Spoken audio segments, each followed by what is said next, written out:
Pemirsa, Anda masih bersama kami di iNews Pagi bersama saya Arlis Tahadi dan rekan saya Bayu Pradana, dan demikian tadi berita pilihan dalam iNews Pagi hari ini. Kita akan langsung ke informasi selanjutnya, pemirsa.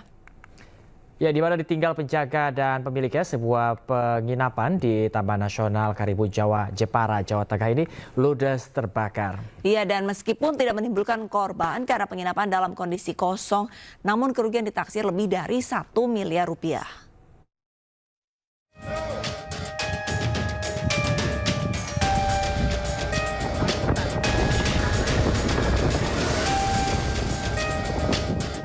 Dalam waktu singkat, kobaran api melalap bangunan penginapan wisata di Pulau Menjangan Besar, Taman Nasional Karimun Jawa, Jepara, Jawa Tengah. Kencangnya angin dan banyaknya material kayu membuat api cepat membesar dan meludeskan penginapan milik Minarno alias Junming. Tidak ada korban dalam musibah ini karena penginapan dalam kondisi kosong. Pemilik penginapan berada di Semarang, sedangkan pekerja yang dipercaya sebagai penjaga tidak ada di lokasi karena tidak ada wisatawan yang menginap. Awalnya warga di Pulau Karimun Jawa sempat melihat kobaran api membakar seluruh bangunan, namun tidak bisa berbuat banyak. Pasalnya, saat kejadian gelombang laut sedang tinggi dan minimnya alat pemadam. Setelah 2 jam berselang, aparat setempat dibantu warga berhasil menjinakkan kobaran api. Beruntung, kebakaran tidak mengganggu penangkaran ikan hiu yang berada di sekitar penginapan. Pada saat berada di sana bersama saksi, kondisi api sudah sangat membesar. Jadi peristiwa kejadian ini, jadi pada saat melakukan pemadaman ini untuk dengan alat seadanya, karena situasinya berseberangan, situasi kosong, sehingga 2,5 jam baru bisa dipadamkan. Meski tidak menimbulkan korban, kebakaran ini membuat pemilik penginapan mengalami kerugian material ditaksir lebih dari 1 miliar rupiah. Dari Jepara, Jawa Tengah, Alif Sutarto, iNews melaporkan.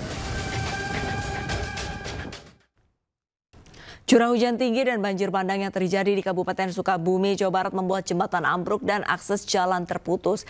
Hingga kini ada 7 titik di wilayah Palabuhan Ratu yang masih terputus.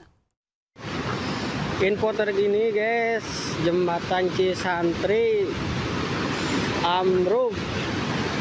Jembatannya ambruk guys, tidak bisa lewat. Jembatan Cisantri yang terletak di jalur Ciletuh Pelabuhan Ratu, Sukabumi, Jawa Barat putus.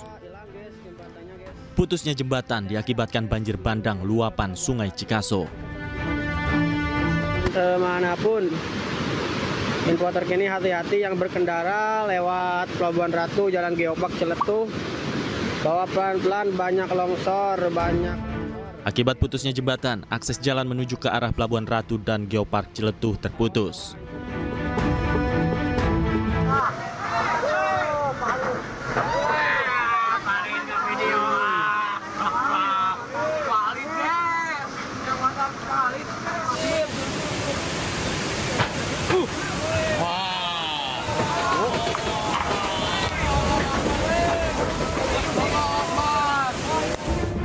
Sebelumnya, detik-detik hanyutnya sebuah jembatan akibat banjir bandang juga terekam kamera warga.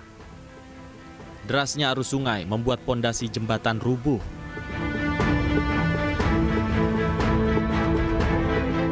Tak hanya derasnya arus sungai, kondisi banjir juga diperparah oleh curah hujan yang tinggi dan angin kencang. Akibat banjir bandang luapan Sungai Cikaso, terdapat 7 titik di Kabupaten Sukabumi yang terputus. Dari Kabupaten Sukabumi, Jawa Barat, Tim Liputan iNews melaporkan.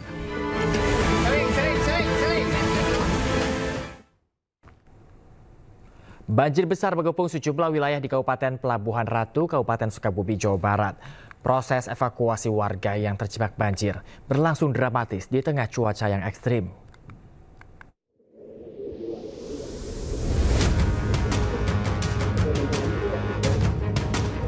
Hujan deras di wilayah Sukabumi, Jawa Barat menyebabkan permukiman warga di Kampung Rancabungur terendam banjir.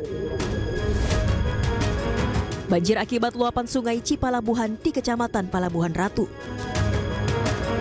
Petugas kepolisian dibantu relawan mengevakuasi warga dalam kondisi sakit yang terjebak banjir di rumahnya.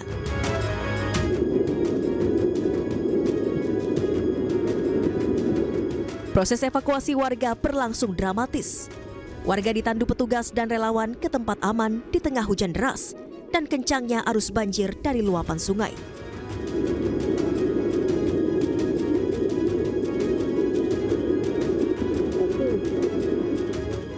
Hingga saat ini petugas gabungan masih bersiaga untuk memastikan keamanan warga serta memantau potensi banjir susulan.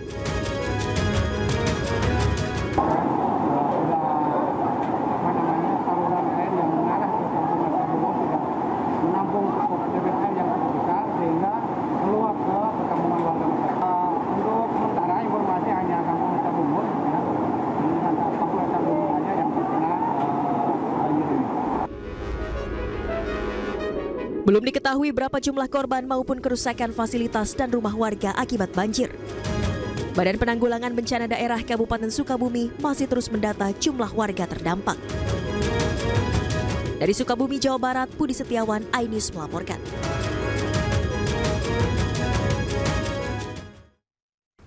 Banjir bandang akibat luapan Sungai Cikaso juga menerjang Kampung Cirih, Kecamatan Sagaranten, Sukabumi, Jawa Barat. Sebuah mobil yang nekat menerabas terseret arus banjir bandang. Hati-hati, kencang mobil ya, tarik. Hati-hati, tarik kita caite, tengah waro, tarik caite, tengah waro. Video amatir warga merekam detik-detik sebuah mobil jenis Jeep yang nekat menerabas banjir bandang di Kampung Ciceri, Kecamatan Sagaranten, Sukabumi, Jawa Barat.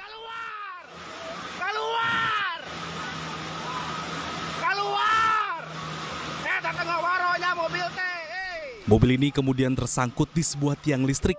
Keluar. Tarik, tarik. Namun tidak lama kemudian mobil ini terbawa derasnya air luapan Sungai Cikaso hingga akhirnya terguling. Terjadi kecelakaan tuh, tengah waronya. Ayo buru, ada nulungan kumaha. Terjadi. Warga yang berada di lokasi sebelumnya hanya bisa berteriak untuk memperingatkan pengemudi agar tidak nekat melintas saat banjir bandang menerjang. Astagfirullahaladzim. Iya mah. Tengah waro da jelema teh. Belum ada keterangan lebih lanjut apakah pengemudi selamat dalam musibah tersebut. Astagfirullahaladzim. Kumaha nulungan anak atuh dah. Pemirsa, untuk mengetahui informasi terkini banjir bandang yang menerjang Sukabumi, kami sudah terhubung dengan rekan Budi Setiawan di kantor Kecamatan Sagaranten, Kabupaten Sukabumi. Selamat pagi, Budi. Selamat pagi, Arista. Selamat pagi, pemirsa. Baik, Budi, untuk kondisi di sana saat ini bagaimana bisa Anda jelaskan? Baik, saat ini kondisi cuaca di Kecamatan Sagaranten, Kabupaten Sukabumi lumayan cukup cerah. Tidak seperti kemarin dari pagi hingga sore hingga malam hujan terus mengguyur di wilayah ini. Kemudian saat ini di lokasi kejadian tadi saya mendapatkan informasi bahwa air yang menggenangi rumah warga saat ini sudah mulai surut, Arista. Baik, berarti banjir sudah mulai surut. Lantas untuk korban, apakah ada korban jiwa, Budi? Kalau untuk banjir di wilayah Kabupaten Sukabumi saat ini tidak ada laporan korban jiwa. Namun untuk warga yang tertimbun longsor dilaporkan ada 2 orang. 1 orang dinyatakan meninggal dunia, warga Kecamatan Simpenan. 1 orang lagi warga Kecamatan Geger Bitung masih dalam pencarian tim SAR gabungan sejak kemarin sore.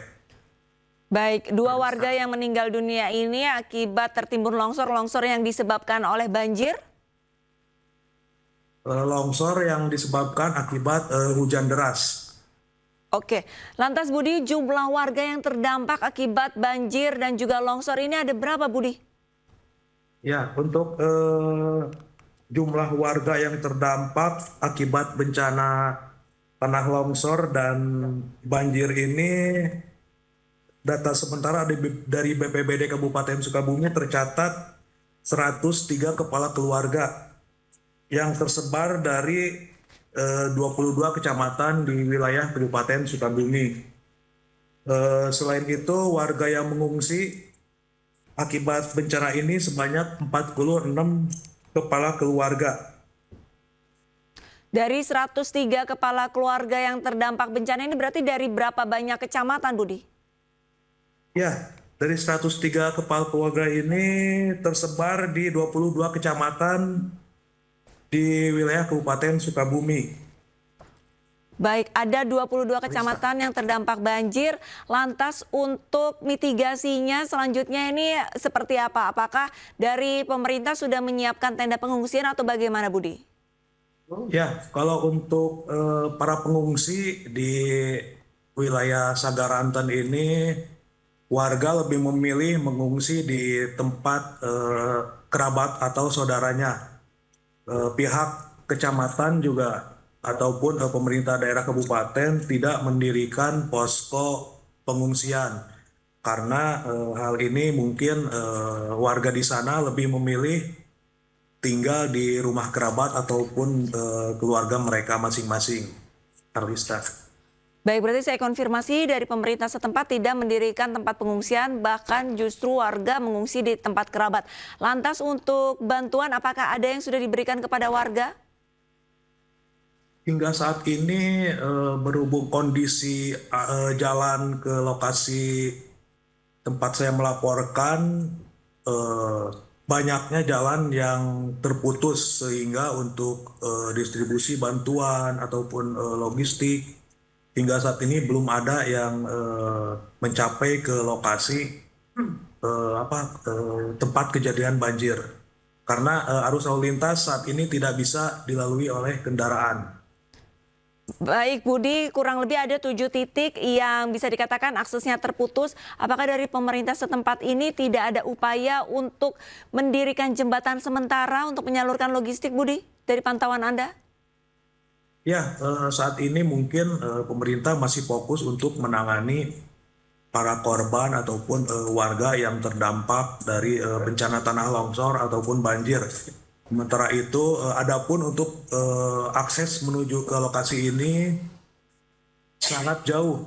Kemudian kondisi jalan juga sangat berbatu dan jelek sehingga kalau untuk menyalurkan logistik dimungkinkan akan sangat sulit. Tapi mudah-mudahan nanti siang dari pemerintah ataupun BPBD bisa segera memberikan logistik ke lokasi banjir. Lantas Budi, untuk memberikan ataupun mendistribusikan logistik di akses yang terputus akan melalui apa? Apakah jalur udara atau seperti apa? Karena Anda sempat menyatakan memang fokusnya saat ini hanya menyelamatkan para korban yang mungkin terseret arus ataupun yang masih terjebak banjir. Ya, kemungkinan dari BPBD akan terus berusaha karena hingga saat ini belum ada konfirmasi terkait akan menyalurkan logistik ataupun bantuan ke para korban ataupun warga yang mengungsi.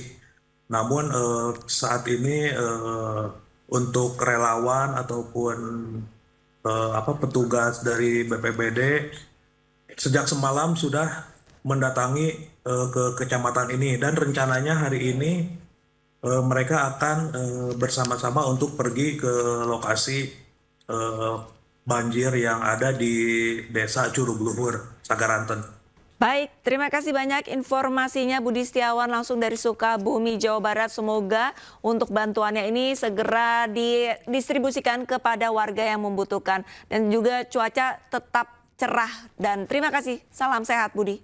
Persib Bandung menjalani latihan terakhir jelang laga pamungkas menghadapi Zhejiang FC di penyisihan grup AFC Champions League 2 di pada Kamis petang, pemirsa. Persib berpeluang menurunkan kekuatan penuh termasuk ujung tombak David da Silva yang pulih dari cedera.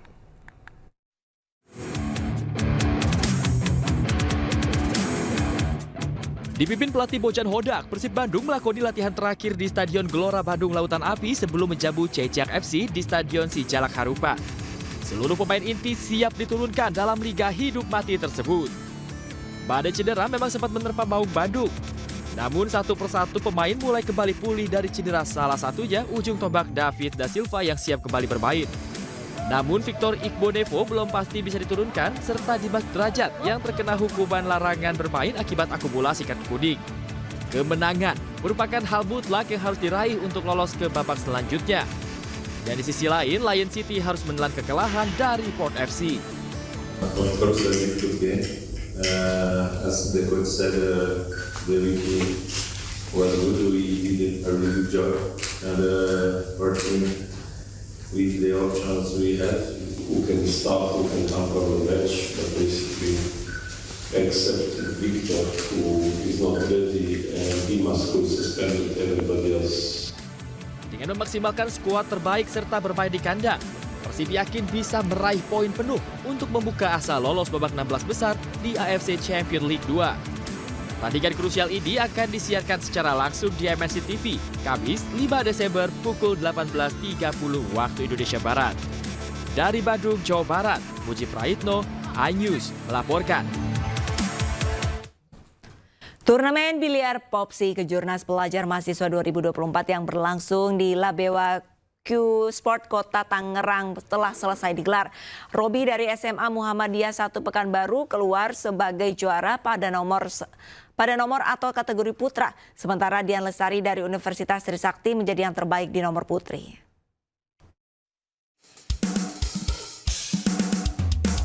Untuk kedua kalinya, PB Popsi kembali menyelenggarakan Kejurnas Popsi Pelajar Mahasiswa 2024 di Labewa Q Sports, Tangerang, Banten. Sebanyak 65 peserta dari nomor putra dan 9 peserta di nomor putri unjuk gigi memperebutkan gelar juara. Dalam ajang bergengsi ini, Robi dari SMA Muhammadiyah 1 Pekanbaru menduduki tahta tertinggi di kategori putra. Sedangkan Dian Lestari dari Universitas Trisakti juga berhasil menjuarai kompetisi di nomor putri. Di partai final Kejurnas Popsi Pelajar Mahasiswa 2024, Robi yang juga berhadapan dengan Evan Yezekiel dari Universitas Terbuka Distrik 9 harus melalui pertandingan sengit. Namun, siswa asal SMA Muhammadiyah 1 Pekanbaru ini akhirnya berhasil keluar sebagai juara di nomor putra. Sementara dalam pertandingan final lainnya, Dian Lestari bertemu dengan Jenis Shiva dari SMA Yadika 2. Pebiliar wanita dari Universitas Trisakti ini berhasil menundukkan perlawanan Jenis dan menjuarai kategori putri. Ini first time aku sih ikut Kejurnas. Terus motivasi aku pengen berprestasi aja di biliar. Terus berprestasi sih bukan cuma di Kejurnas ini aja, tapi sampai seterusnya. Kalau ada kompetisi lagi, aku pengen bisa juara lagi. Turnamen ini menjadi ajang penting bagi para generasi dan atlet muda yang ingin menunjukkan bakat di cabang olahraga biliar, sekaligus membuka kesempatan bagi mereka yang bercita-cita meraih prestasi baik di tingkat nasional maupun internasional. Dari Tangerang, Banten, Sukron iNews melaporkan.